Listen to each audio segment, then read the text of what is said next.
I didn't cry at my sister's wedding. Not when she cut me from her speech. Not when she grabbed my arm in front of 200 guests and hissed that I was embarrassing her.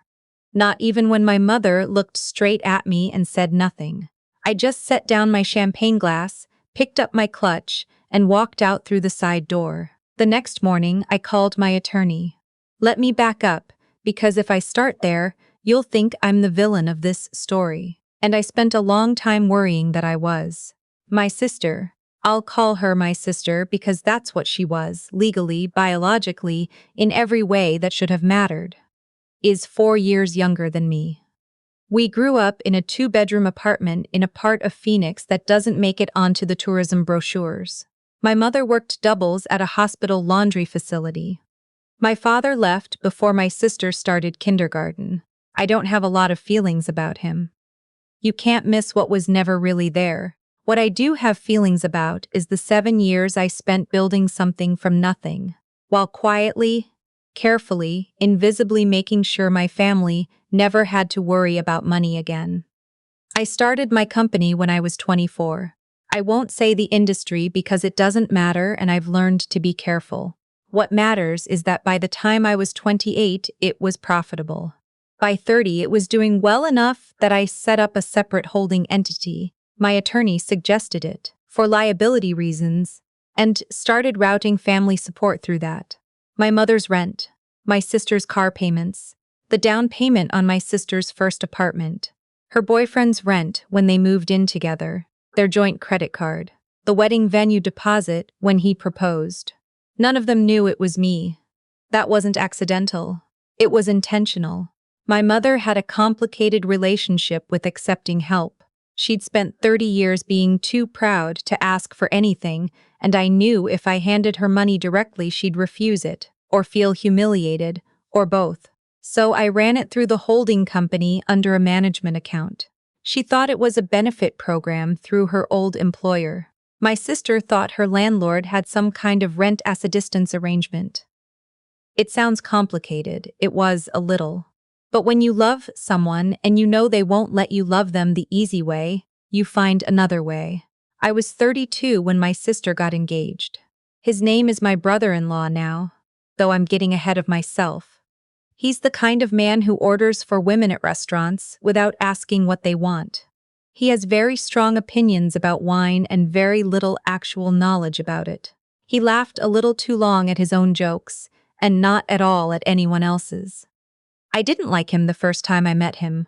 I liked him less every time after that, but my sister loved him, or she thought she did. And she was happy, and happy looked good on her, so I kept my mouth shut and I kept writing the checks. The wedding was her dream. She'd been planning it in her head since she was a teenager. Ballroom, live band, 3-course dinner, the kind of flower arrangements that cost more than most people's monthly groceries. She sent me photos of venues with venues. She called me at 11 at night to ask whether ivory or champagne looked better in candlelight. I was a bridesmaid. I was her maid of honor. I was also, through my holding company, paying for 60% of the wedding. She didn't know that either. The venue was booked under a corporate events package. The catering contract went through the same account.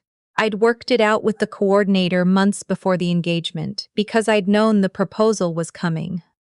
He'd called me to ask permission, which I thought was charming at the time, and now find mostly ironic. And I'd wanted to make sure the money was in place before she started stressing about budgets. My mother knew the wedding was sponsored. She thought it was some kind of bridal industry grant program I'd found online. I'd told her I'd filled out an application on my sister's behalf as a gift. She'd cried and said I was so thoughtful. I think about that a lot now. The morning of the wedding, my sister called me at 6:45. She didn't say good morning, she said, "I need you to change your hair." I'd had my hair blown out the night before. It looked fine. I told her it looked fine. She said the styles was competing with hers. She said her photographer had a vision and I was going to throw off the visual cohesion of the bridal party. She said she needed me to put it up. I put it up. I spent 20 minutes in the hotel bathroom with bobby pins and a YouTube tutorial, and I put it up. And when I came out, she looked at me and said, "That's better. You always make things harder than they need to be." I didn't say anything. The ceremony was beautiful. I stood at the altar and held her bouquet when she needed both hands, and I cried a little at the vows because I'm human. And I watched my mother in the front row with her hands pressed together like she was praying. And I thought, this is good. This is worth it. This is what the money was for. The reception started at 6. By 7:30, I knew something was wrong. My brother-in-law's mother, a woman I'll call my almost mother-in-law, or more accurately, a woman I'll call the reason I now have trust issues with people who describe themselves as brutally honest, had been circling me all evening. Little comments. "You must be so proud of your sister. It's so sweet that you've always been her support system. She's come such a long way, hasn't she?" I smiled. I nodded. I refilled my champagne and moved toward the bar and tried to find someone boring to talk to until the speeches started. The speeches were supposed to be the best man, the maid of honor, me, the groom's father, the bride's mother. That's what the program said. What actually happened was, the best man gave a 7-minute toast that was 80% inside jokes. The groom's father gave a 45-second toast that was somehow still too long. My mother gave a toast that made me cry again, and then my sister stood up. She hadn't told me she was giving a speech. She stood up with a glass of champagne, and she looked out at the room and she smiled. That wide, bright, karma-ready smile she'd been perfecting since she was 16. And she started talking. She talked about her husband. She talked about the first time they met. She talked about her mother-in-law, who she said had become the mother she always wished she'd had. She talked about her college friends, her work friends, the wedding coordinator, the florist. She talked for 11 minutes. She did not say my name once. I sat at the head table with my hands in my lap, and I kept my face very still. The woman next to me, one of my sister's college friends, someone I'd met twice, leaned over and whispered, "Did she forget you?" And I said, "She probably just got nervous," and I picked up my champagne glass and I drank. Then my sister sat down, and the dancing started, and I went to find the bathroom because I needed 30 seconds where no one could see my face. I didn't make it. My sister intercepted me near the edge of the dance floor. She was flushed and smiling, and she grabbed both my hands like she was going to say something wonderful. She said, "You looked miserable during my speech." People noticed. I said I wasn't miserable, I was surprised. She said, "Surprised at what?"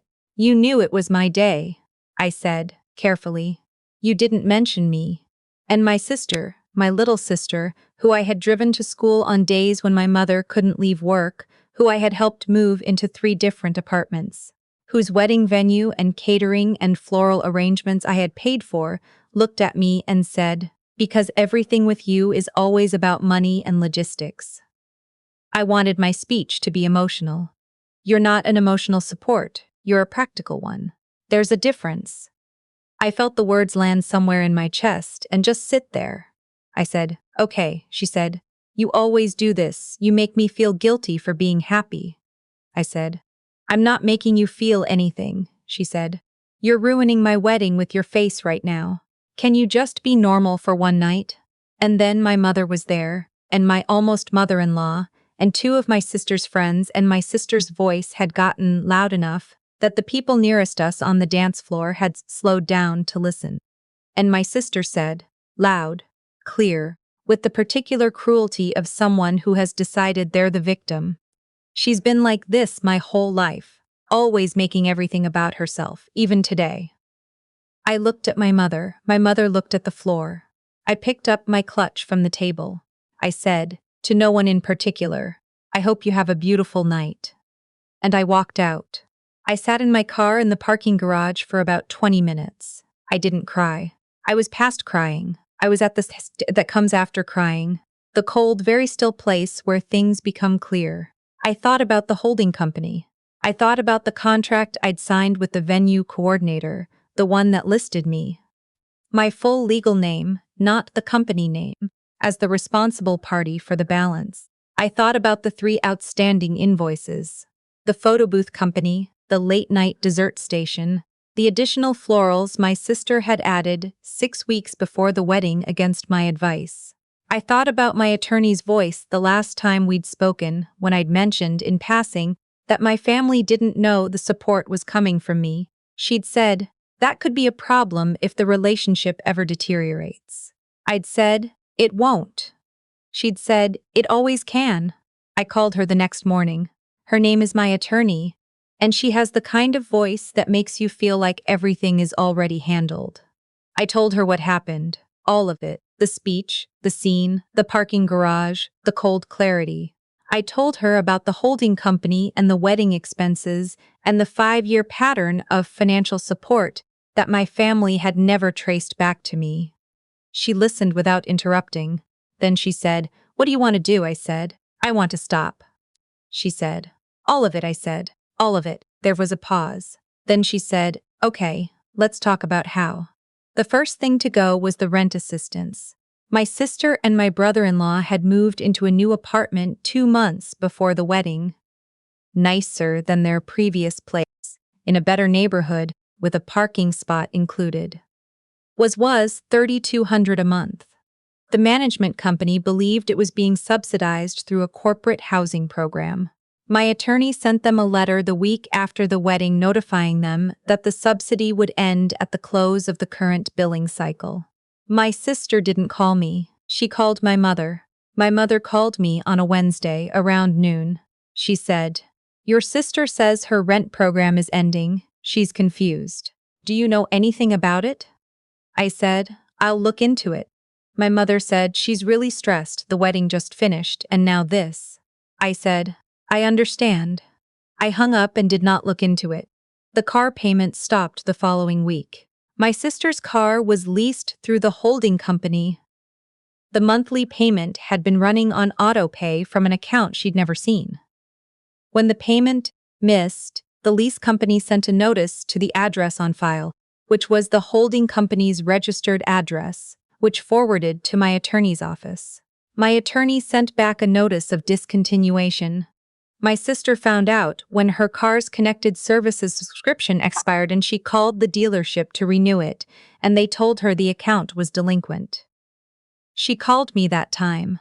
I let it go to voicemail. She said, something is really wrong with my account. I don't know what's happening, but I'm kind of freaking out and I need you to help me figure this out. Call me back. I listened to the voicemail twice. I did not call back. It took my mother 11 days to put it together. She called me on a Sunday morning, which is when she calls when something is serious. She said, I need to ask you something and I need you to be honest with me. Okay, she said. The rent program, the car, the apartment before that, and the one before that. The wedding. Was that you? I said yes. Silence. Long silence. Then, for how long? I said 5 years. Another silence. Then my mother said, very quietly, why didn't you tell us? I said, because you wouldn't have let me. She didn't argue with that. She knew it was true. Then she said, what happened? Why is it stopping? I said, I think you know why. She didn't answer. I heard her breathing, slow and careful, the way she breathed when she was trying not to cry. Then she said, she didn't mean it. She was nervous. I said, Mom, I'm not angry at her. I'm just done. Done, she repeated. Done, I said.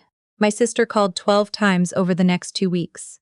My brother-in-law called twice. My almost mother-in-law called once, which surprised me, and left a voicemail that began with, I just think there's been a misunderstanding, and ended with, she's always been sensitive, as I'm sure you know, which I found genuinely impressive in its efficient wrongness.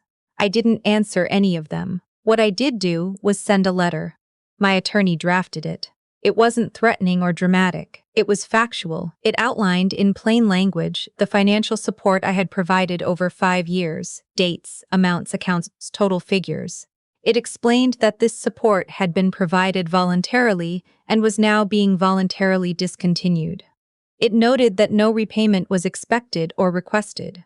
It also noted, because my attorney insisted, and because she was right, that the wedding venue had been fully paid and that certain vendor invoices remained outstanding under my holding company's account, and that I would be resolving those directly.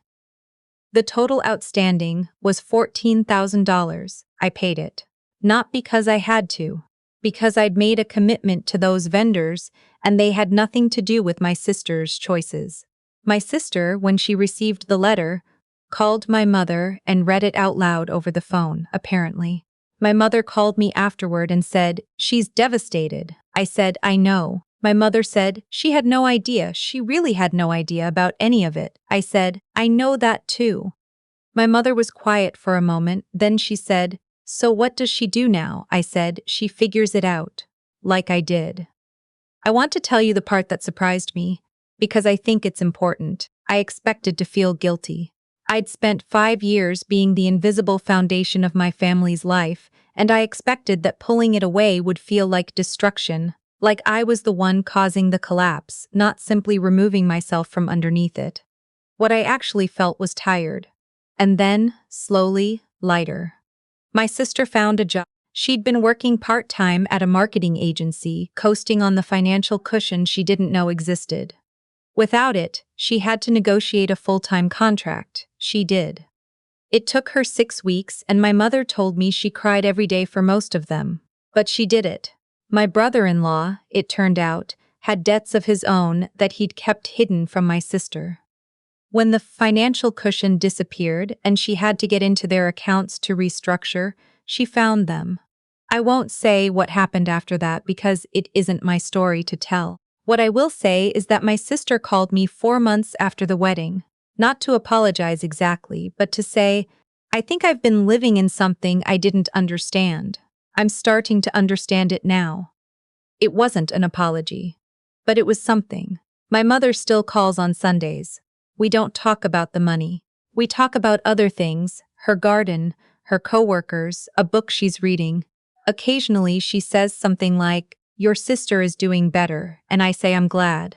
And we both understand that some distances are structural, not emotional. That you can love someone and still step back. That stepping back is sometimes the most honest thing. I moved to a different city 8 months after the wedding. Somewhere I'd been wanting to live for years but kept not getting to, because there was always something to manage, always someone's crisis to quietly absorb. I have a good apartment. I have a good life. I have a cat I did not have before, who sits on my desk while I work and has opinions about everything. I still run my company through the holding entity. I still have an attorney I trust. I have learned to say what I'm doing and who's paying for it, even when the conversation is uncomfortable. I am not the foundation of anything anymore. I am finally the thing being built.